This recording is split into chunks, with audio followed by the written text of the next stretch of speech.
I think in a way, my starting point for a manager is to say, rather than asking yourself, how can I get the most out of people? Because that's what we used to say to managers. That's what you've got to think. How do you get the most out of people?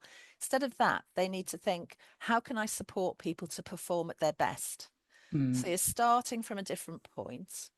And then if you know that we have these needs, and I think the research of Ryan and Deci on self-determination theory is, it's well proved that we mm, have these needs for autonomy, competence, and relatedness. Some people use slightly different labels for those things. So how can I, as a manager, help people meet their needs for those things? So if you take competence as an example, mm, okay, if we all have this need to feel that we're competent and respected for our skills and our talents and so on, what can I as a manager do?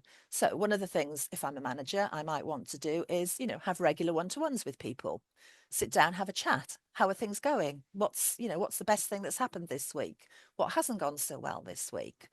What could you do differently? Those sort of conversations that, first of all, showing that you care about them, but are also helping them think through, that you're giving them the time and the space to think through, yeah, actually, perhaps I'm not so good at X, or perhaps I could have done better on Y.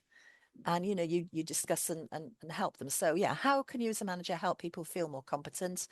So one of the other things I often advise people to do is, I call it do and review. So whenever somebody's done something, maybe they've been in a meeting, they've had a customer call, they've made a presentation or written a report, sit down with them just for 5 minutes and, review it. Okay, you've done it now. Let's review it. What went well? What mm. didn't go so well? What would you do differently next time? And I, as your manager, I might advise you on what you might do differently next time as well. So it's a sort of that coaching approach to management.